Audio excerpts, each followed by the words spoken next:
Энэ их чухал юм аа. Хүүхд бүр эрүүл аюулгүй орчинд сурч хүмүүжиж амьдрах эрхтэй. Ихэнх хүүхдүүд өдрийнхөө ихэнх цагийг сургууль цэцэрлэг дээр өнгөрөөж байгаа.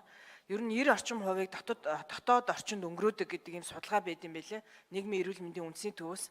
Гэтэл бид нар энэ дотор орчны агаарын чанарын асуудлыг ерөөсөө сайн ярьдгүй. Тэг хүүхдүүдийн тоглоомын талбай стандарт гэж жил гарахны өмнө нийслэл баталсан. Хүүхдийн тоглоомын талбай унаад хүүхдээ дарсан, гэмтээсэн хүртэл асуудал гарч ирсэн. Тэгэхээр одоо энэ хүүхдүүдийн сурч боловсрдог сургууль, цэцэрлэг, дотуур байр хамгийн наазах нь эмнэлэг гэдэг эдгээр байгууллагуудынхаа стандартыг бид нэр ярих цаг нь болсон. Сүүлийн 6 жилийн дотор бид нар 175 цэцэрлэг барьсан байна. Одоо ахаад 112 цэцэрлэг баригдаж байгаа. 272 сургууль барьсан байна. Одоо ахаад 103 сургууль баригдаж байгаа.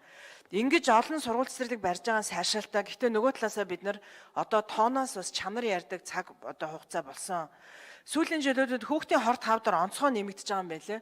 Тэгээ үүний 3/1 нь цусны хорт хавдар лейкемия болсон. Тэгээ үүнд бол ялангуяа энэ дотор орчны агаарын чанар, за дээрээс нэмээд энэ барилгын материалын асуудлууд бол маш хурцаар яригдж байгаа.